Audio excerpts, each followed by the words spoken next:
자, 연일 계속되고 있습니다. 김병기 원내대표에 대한 폭로. 이런 걸 살라미 전술이라고 하죠. 얇게 썰어서 매일 하나씩 이렇게 언론에다 뿌리는. 네. 김병기 원내대표가 더는 버티기 어렵지 않겠냐 이런 얘기도 나오고 있는데 이 사태를 좀 색다르게 보는 분이 계세요. 바로 김두일 작가입니다. 지금 외국에 계신데 연결했습니다. 김두일 작가님 나와 계시죠? 네, 안녕하십니까? 아유, 바로 김두일입니다. 옆자리에 계신 것 같아요. 너무 깨끗하게 들리네요. 네. 아, 다행입니다. 예, 네. 예. 자, 작가님, 그 김병기 원내대표 행위 중에 사퇴 사유로 충분한 불법 또는 치명적인 도덕성 결함은 없다. 이렇게 판단하고 계신 것 같아요. 그 근거는 무엇인지 말씀해 주시겠습니까? 제가 사퇴를 주장했던 사람은 이춘석 전 법사위원장이 있었습니다. 이제 그분의 경우는 누가 봐도 확실한 차명 거래의 증거가 다 그 사진으로 찍혀 나왔죠. 네. 예, 그리고 그건 이제 불법적인 행위가 확실하게 드러난 케이스인 거고. 네. 그리고 다른 의혹들의 경우는 말 그대로 언론에서 제기한 의혹이 있고, 그리고 그 의혹에 대한 또 그 해당 당사자들의 반론이 있지 않습니까? 네네. 근데 저는 이제 김병기 원내대표의 반론 사안들을 봤을 때 네. 언론에서 제기했던 의혹에 대한 상당한 부분이 다 해소가 되었다라고 판단을 하는 거죠. 가령 이제 후속적으로 뭐 김병기 원내가 이제 반론을 한 것에 대해서 네 반론이 틀렸다라고 하는 관련 사안에 대한 후속 보도가 나왔다고 하면 저는 좀 판단이 바뀌었을 수가 있는데 네. 지금까지는 방금 이제 김용민 목사님이 말씀하셨듯이 살라미 전술로 하나씩 내리긴 하나 그 어떤 한 사안을 이제 놓고서 주고받는 공방을 봤을 때 저는 김병기 원내 쪽의 이 해명이 충분하게 이제 설득력이 있다고 보고 있었던 것입니다. 아, 어떤 해명한 것과 관련해서 추가적인 반박이 없고 또 지금까지 나온 의혹들로 보더라도 해명까지 다 감안하면 뭐 치명적인 불법성 이런 것들은 발견되지 않고 있다 이런 말씀이에요. 네, 그렇습니다. 네. 자, 김병기 원내대표 관련 의혹 제기자들이 공익 제보자가 아니다 이렇게 또 판단하셨어요. 그 이유가 무엇인지 또 그들의 동기가 공익 제보가 아닌 사적 보복이라고 보시는 근거는 무엇인지 말씀해 주시겠습니까? 네, 김병기 원내 측에서 그 공개한 여의도 맞돌이라고 하는 텔레그램, 그러니까 의원을 제외한 6명의 보좌진들끼리 별도로 운영한 그 비밀 방이 있습니다. 네네. 근데 그 방에서 나눴던 대화 내용들은 저는 뭐 굉장히 패륜적인 내용, 그리고 민주당의 소속의 그 아무리 뭐 별정직이라도 민주당 보좌진 비서진으로 있기에 굉장히 이제 부적절한 내용이고, 또한 뭐 심지어 저는 도찰, 성희롱에 관련된 불법적 행위까지 있다고 보기 때문에 면직이 됐습니다. 그들은 면직이 됐고, 그 면직이 된 다음에 이제 어떤 그 이후에 원내 후보 나올 때부터 본격적인 폭로전이 시작됐고, 네. 그리고 결정적으로 지금 그 대한민국을 흔들고 있는 쿠팡 사태 때, 네. 이 쿠팡에 이를테면 대관 담당 상무이사로 들어갔던 사람 중에 하나가 또 그 보좌관 중에 한 명이죠. 그런데 그 쿠팡 뭐 관련된 미팅도 뭐 이제 그 서영교 의원이 먼저 만나서 굉장히 시끄러웠지만, 서영교 의원 이야기로는 이 자리를 만들어준 게 나는 김병기 원내대표의 보좌관인 사람이 자리를 어레인지해서 만났던 것이고, 그래서 네. 굉장히 이제 억울함을 토로했었고, 네. 이후에 이제 김병기 원내랑 문제가 됐던 쿠팡 뭐 전 대표 등이 이제 만났을 때도 김병기 원내는 만난 이유에 대해서 그게 일단 그 여의도에 너무 지나친 대관 업무를 쿠팡이 하는 것에 대한 문제 제기를 하기 위한 것이다. 네. 라는 이제 이야기를 했었고, 실제 제가 봤을 땐 여의도 맞돌이 단톡방을 보여준 것으로 그렇게 지금 이제 그 추정을 하고 있습니다. 그 이제 서영교 의원을 이제 그 쿠팡으로 넘어간 김병기 원내대표의 전 보좌관이 지금 김병기 대표와 사이가 안 좋은 걸 모르고 서영교 의원은 뭐 전직 보좌관이고 하니까 그 말 듣고 가서 만난 것인데 알고 봤더니 그 전직 보좌관이 일종의 함정을 판 것이다. 이렇게 봐야 되는 겁니까? 어떻게 봐야 됩니까? 예, 그러니까 그 전직 보좌관들은 대부분 다 대한변협의 임원이고 심지어 네. 그 대한변협 산하에 이제 여의도를 대상으로 한 입법 로비 뭐 단체 같은 거를 만들었고 거기에 또 핵심 관계자들입니다. 아, 그래요. 또 네. 공교롭게도. 네네. 네, 공교롭게도. 그래서 그 여의도에는 흔히 말하는 뭐 대관 업무라 그래서 기업의 이익을 이제 대변하는 어떤 업무를 가진 사람들이 많지 않습니까? 그리고 쿠팡의 경우는 뭐 지금 이제 보안 문제 터지기 전에도 그 이전에 이제 노동 환경 문제에 관련해서 계속 꾸준하게 이제 문제가 제기가 되었고, 뭐 김범석 의장 출석을 해야 된다, 뭐 그런 얘기들이 있어갖고 대체적으로 대관을 맡은 사람들의 업무는 자기 그 총수나 오너가 국정감사에 안 나오도록 그거를 로비하는 게 이게 가장 핵심적인 업무라 저는 네. 그 당시에 쿠팡으로 간 그 김병기의 전 보좌관들이 네. 그런 업무를 위해서 여기저기 다니면서 이렇게 그 대관 로비 활동을 했던 것으로 그렇게 보고 있습니다. 이 사람들 정체는 뭐예요 도대체? 두 명은 실제 로스쿨을 나온 변호사 출신이고 네. 지금 대한변협의 임원들이고 예. 그리고 다른 한 사람은 실제로 뭐 그 로스쿨 법조계인도 아닌데 또 뭐 그 변협 관련된 쪽에서 일도 하고 있고 그래서 그냥 제 개인적으로는 뭐 그냥 뭐 조금 더 뭐 파보면 나오겠습니다만 그것도 뭐 그들의 제가 뭐 개인 신변까지 파기는 뭐해서 더 깊이는 안 보고 있는데 집안에 좀 뭔가 백그라운드가 좀 훌륭한 분들이 아닐까라고 추정은 하고 있습니다. 아, 집안의 백그라운드가 훌륭한 사람들이다. 결국 네. 김병기 원내대표의 현재까지의 잘못은 이런 사람들을 제대로 분별하지 못하고 보좌진으로 채용한 것. 뭐 이렇게 봐야 하겠나 싶네요. 네, 그거 플러스 사실은 뭐 김병기 원대도 그 언론을 대하는 태도라든가 네. 어떤 뭐 이슈가 터졌을 때 이것을 뭐 당원들이나 국민들한테 이렇게 보여주는 모습 같은 게 조금 굉장히 좀 거만해 보이긴 했죠, 사실은요. 그래서 이제 더 밉보인 면도 있지 않았나 또 그렇게 보고 있습니다, 사실은. 자, 동일한 사안에 대해서 일관된 잣대를 적용해야 한다 이런 말씀을 하셨습니다.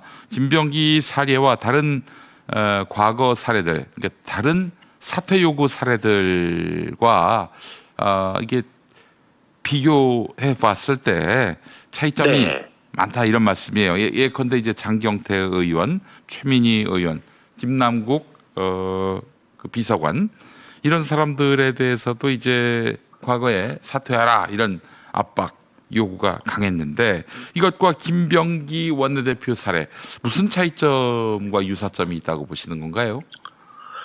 저는 뭐 그 예를 들어서 김남국 비서관 현지 누나 사태가 터졌을 때 김남국 비서관이 먼저 사퇴를 냈죠. 뭐 그 사퇴를 그렇게 지금 제가 말씀드린 이 일관성 동일한 사안에 대한 일관된 잣대는 도리어 지금 거론된 분들의 사퇴 요구는 민주당 지지자들 사이에서는 그렇게 사안의 좀 결과가 나올 때까지 보자. 저는 네. 좀 그런 입장이었던 것으로 보고 있어요. 네네. 언론에서야 당연히 이제 문제 제기를 하는 입장이기 때문에 그거에 네. 대해서 뭐 막 이렇게 저렇게 해서 문제를 키우고 살라미 전술로 더 막 이렇게 저렇게 대중들한테 이슈의 논쟁거리를 던져줬지만 그러나 그 민주당을 지지하는 당원들 뭐 이렇게 저렇게 뭐 막 서로 뭐 치고받고 싸우는 과정에서도 장경태 성비위 문제, 성추행 문제가 조선일보 등을 통해서 나왔을 때 사퇴해야 한다는 요구가 민주당 내 당원들한테 안 나왔거든요. 안 나왔어요. 그리고 도리어 이제 안 나왔어. 네. 네. CCTV가 공개되고 그리고 뭐 무고로 고소했을 때 거봐라 내가 이제 이렇게 될 줄 알았다. 막 그러면서 굉장히 이제 그 응원을 하는 입장이었어요. 그리고 최민희 이제 과방위원장의 경우는 사실은 뭐 저도 좀 부적절한 측면들이 있다라고는 이제 보지만 이게 뭐 이렇게 사퇴까지 할 일이냐? 그 당시에 이제 언론에서 이 언론 관련 법안들을 과방에서 이제 심사를 하고 있을 때 또 최민희 의원이 보여준 좀 센 모습들이 있었죠. 그래서 네네. 언론이 더더욱 더 좀 강한 공격들을 했었고 그래서 최민희 뭐 위원장이 지금 언론한테 억울하게 두들겨 맞네. 우리라도 좀 약간 부적절한 면이 있지만 보호해줘야지 뭐 이런 얘기들이 있었는데 희한하게 지금 이 김병기 원대 관련해서는 민주당 내에서도 더 뭐 사퇴 얘기가 지금 최근 문제뿐만이 아니라 뭐 그 이전 MBC 그 처음에 이제 원대 됐을 때부터 너무 이제 그게 주기적으로 나오고 있어갖고 저는 왜 이렇게 일관되지 않은 잣대를 이 당원들이 제시하는 게 이게 무슨 당내 정파적인 갈등 때문에 내가 좋아하는 정치인, 내가 싫어하는 정치인 그렇게 선을 보놓고 다른 잣대를 제시하는 게 아닌가. 네, 그런 취지에서 제가 그런 주장을 했습니다. 네, 알겠습니다. 김병기 전 원내대표, 죄송합니다. 전 네. 원내대표가 아니라 현 원내대표지요. 김병기 현 원내대표의 전 보좌관들이 보여준 행동을 폐륜적이며 공익제보에 자격이 없다 이렇게 평가하셨는데, 네. 자, 기본적으로 이제 보좌관은 아무래도 국회의원보다는 약자고, 그러하기 때문에 우리가 사실은 양자가 다 동등한 어떤 힘을 갖고 있다, 동등한 지위에 있다라고 보진 않는단 말이죠. 그렇죠. 자, 이 제보의 동기와 사실성 중에 어느 것이 우선인가? 이것도 하나의 문제가 된 것 같습니다. 제보 내용의 사실 여부와 제보자의 도덕성 중에 무엇이 더 중요하다고 보시는지. 저는 기본적으로 제보 내용의 사실성을 더 중요하게 봅니다. 네. 네.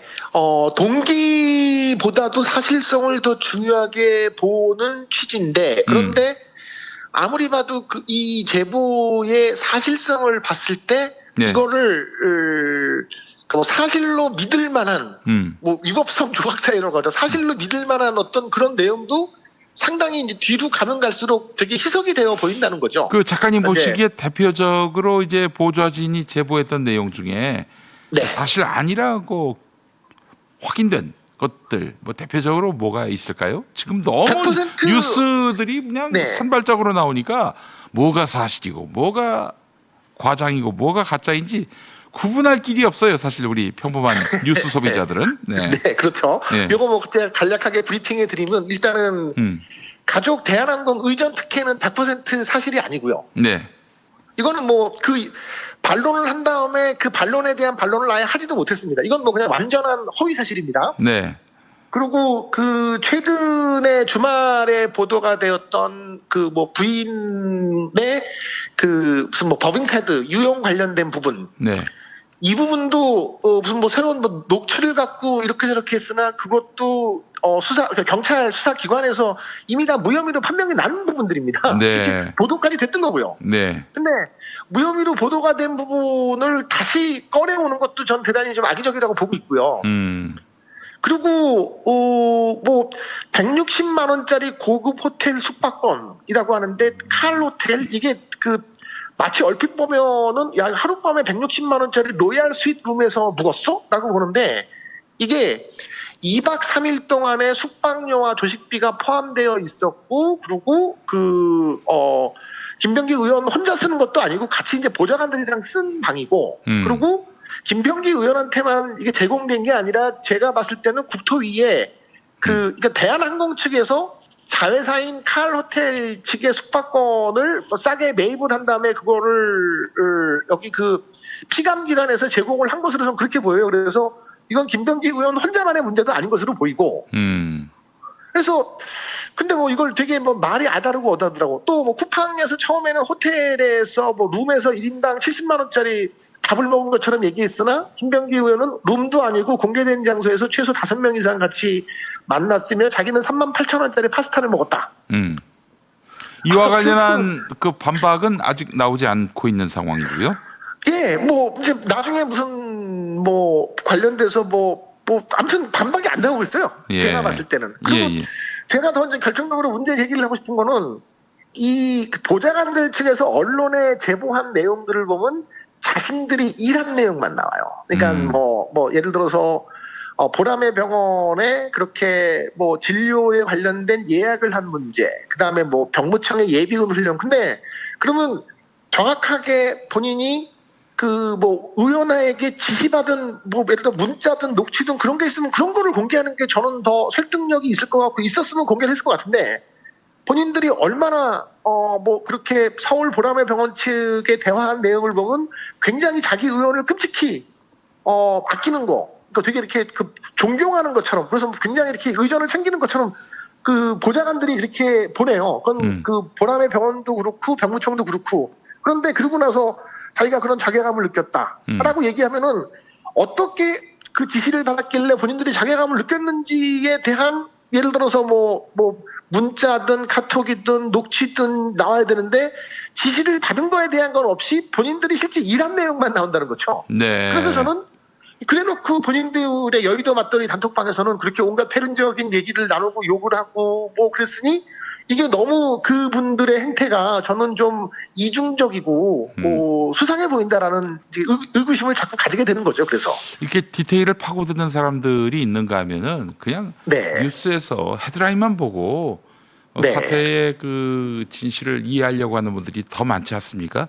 지금 그분들이 그렇죠. 느끼는 거는 정치적 피로감이에요. 이 정치적 피로감이 민주당에게 결코 좋은 영향을 미치지는 않을 테고요.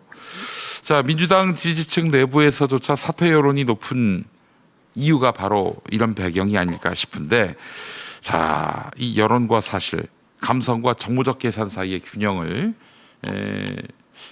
묻는 그런 질문들이 많이 나오는데, 김병기 원내대표는 내일 이제 기자회견을 연다고 하는데 어떻게 해야 한다고 보십니까? 뭐 저는 김병기 원대가 사퇴를 하건 아니면 자리를 지키건 그건 뭐 김병기 원대의 판단이기 때문에 뭐 그거에 대해서 제가 어떻게 하는 게 좋은지는 뭐 이미 판단을 내렸을 거라고 보고 있고, 그러나 제 개인적으로 봤을 때는 사퇴를 하지 않는 것이 정무적으로 더 좋다고 봅니다. 그 이유는 지금 설 앞두고서 현재 굉장히 뭐 시끌시끌한 신천지가 포함된 통일교 특검안, 이거 김병기 원대가 대표 발의했습니다. 그리고 지금 이제 그 김건희 특검도 이제 끝남으로써 3특검이 다 종료가 되었죠. 그러나 그 3특검 말고 이제 제2 종합특검에 대한 여론, 뭐 민주당 내 지지자들의 이제 여론과 더불어 그 민주당 지도부에서도 관련된 추진을 하겠다라고 발표를 했어요.